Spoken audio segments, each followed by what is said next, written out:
Hello, welcome back to TOYO's channel. Today I am at the BANDAI event. As you can see, there are some Demon Slayer stuff behind me, and also there are One Piece, Dragon Ball, Jujutsu Kaisen, My Hero Academia. Hot! As always, please remember to like the like button and subscribe to my channel for more stuff like this. Hot Toys, Marvel, Demon Slayer, etc. Stuff that I do, stuff that I like. Without further ado, let's hit it!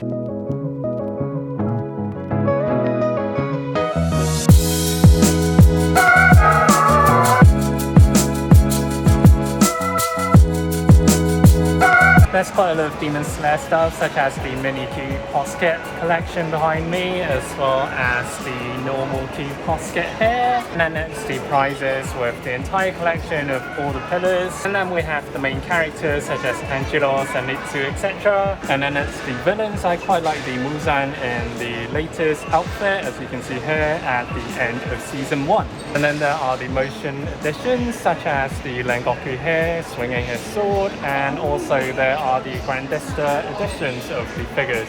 The mini cube posket line is the derivative of the normal bigger size cube posket. Now their signature with their huge cute eyes as aesthetics. Here we have all the pillars in this cabinet, and as always I like Giyu, Rengoku and Shinobi out of these. They haven't put too much cube posket here, as there are only 5 of them, and I believe as usual they do come in an alternative colorway as well as for all of them. These figures are as usual pretty well done in terms of the outfits, scalps and colorings, which are a good fit for the low price points. Next we have the normal non-cube versions of the pillars here, and I think it looks pretty stunning to have all of them displayed together, because all the amalgamation of the colors really transcends this happiness of seeing all these pillars together. Next we have the kid from training, as well as the other usual main 4 characters such as Tanjiro, Netsuko, Zenitsu and Inosuke, and I think these would go well with the pillar figures as we've just seen in the previous cabinet.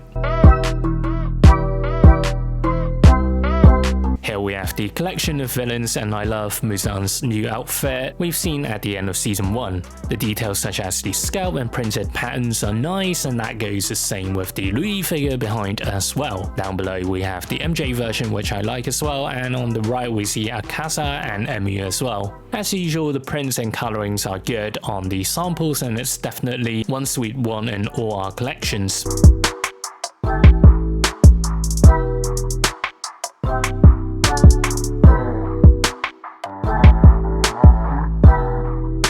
We have the motion versions of these figures here, and we have Akasa, Rengoku, Tanjiro and Netsuko here, and I particularly like the Rengoku one because I do have a soft spot for Rengoku figures due to the vibrant colors. This motion where he's preparing to use the fire breathing move would look great with the Akasa figure, and also on the right I quite like the Netsuko figure as well.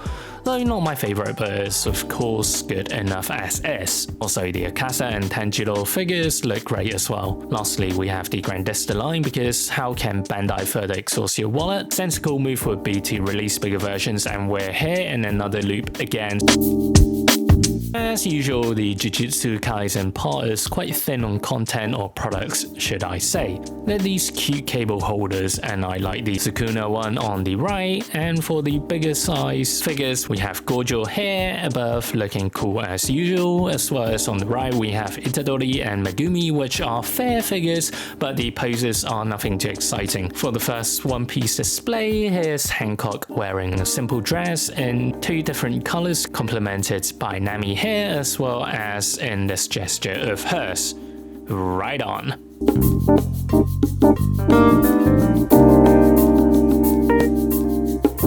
Next up we see the DXF figure with Trafalgar Law here, and he's been one of the coolest figures in the manga probably, because I really dig his vibe and outfit of course. There's also Kid Shanks and Buggy, which are nice as well. Here are more from the Wano arc.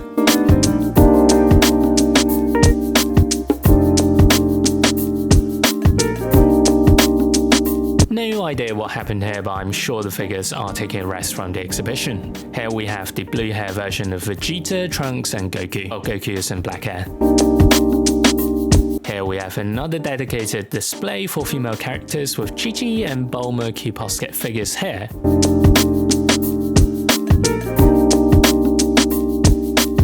My Hero Academia. Again, there are a few displays here, starting with this one with characters such as Bakugo, Midoriya, and damn, this Tomura figure looks great with the hands surrounding it. Just look at that amazing scale with so much going on. This is such a cool figure, and the price of these isn't off-putting, so I'm sure a lot of fans would be happy with this one.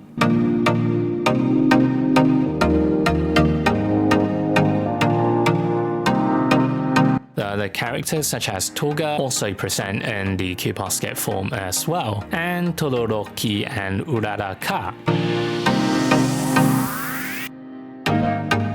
Down 2 floors below there are more exhibits. For this part of the exhibition, there are quite a few pieces of One Piece stuff, as well as Dragon Ball, My Hero Academia, as well as Cube Basket stuff, so let me show you around. With more Cube Basket and other Band Presto lines. Starting off here, we have the many Detective Conan characters such as Conan himself, Shichi, of course the bigger version, and Haibara. Moving to the back, there is the unexpected display of Netflix's Stranger Things characters that spans across all 3 seasons, including Dustin, Max, and many elephants. Not elephants, 11s of course. As a fan of the Netflix's Stranger Things show, I'm really glad that they have characterized all these characters behind me, even with the Demogorgon at the back. So these are pretty cute, and I might get into the Cube Basket line after all. Nearby there is this display primarily comprised of the Sailor Moon characters, and it's just mind-boggling to see so many figures bringing so much variety of colors to this display alone.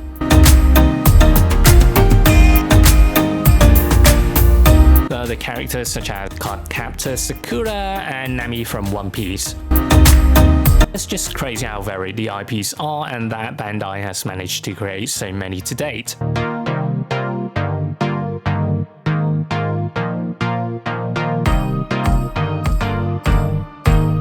Next up, we have these bigger figures of Bakugo, Vegeta, and many more One Piece characters here.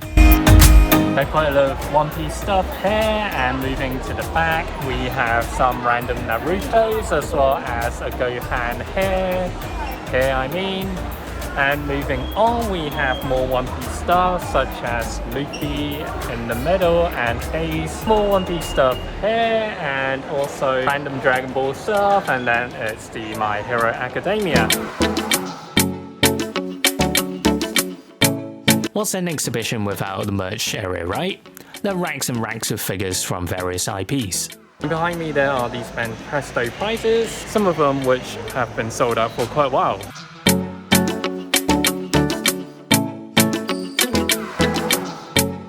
Next up, we have the WCF series for Demon Slayer.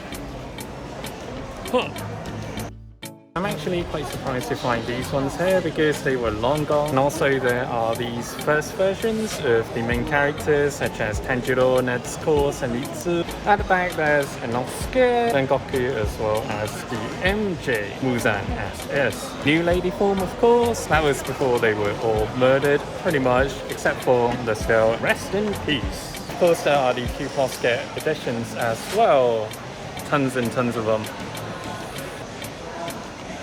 As Demon Slayer is still the cash cow at the moment, and of course there are swarms of merch for this IP regardless the size and regardless of the line.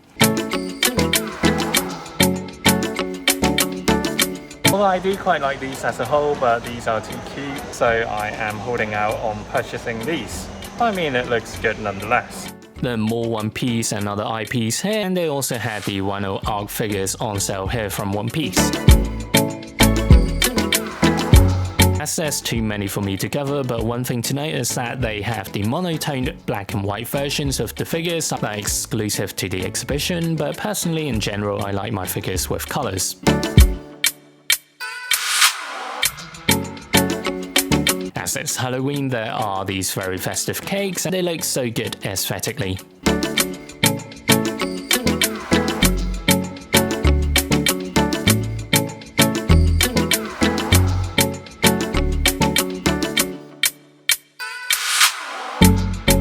Right, and we are having Taiwanese for lunch. I've ordered the beef noodles. Right, let's try the beef out.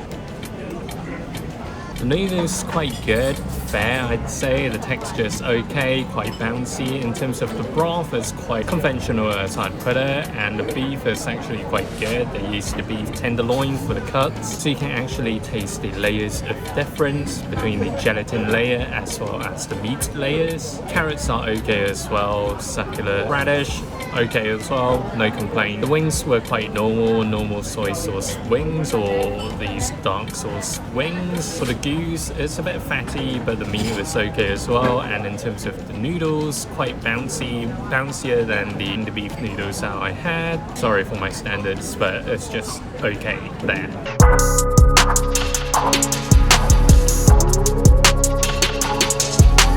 Lastly, we went to this art exhibition where there are tons of creative prints by various artists, and the setup really takes me back to college days where there's an endless flow of energy and creativity that spans throughout the corners of the exhibition. As a lover for these stuff, I hope this section can immerse you in this world that I really like as well.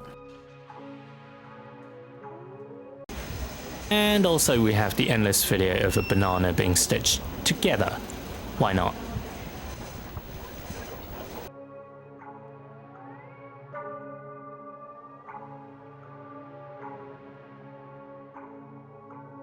There are also these bigger sculptures that are cute and funky at the same time, and I like this diversity in any exhibits.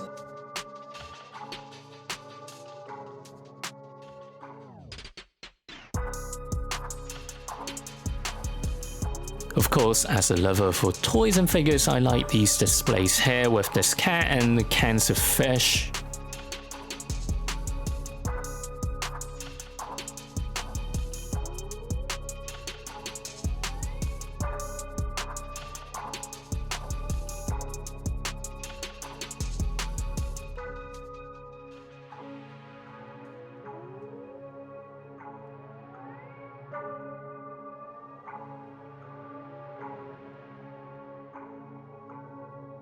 At the final stretch, there are these plain and clean displays in white, which brings that poetic mood to this display section here.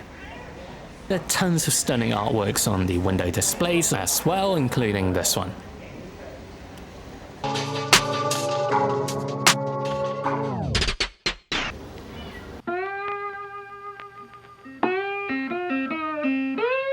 To sum up the day, I'll end it with a crazy chocolate coffee.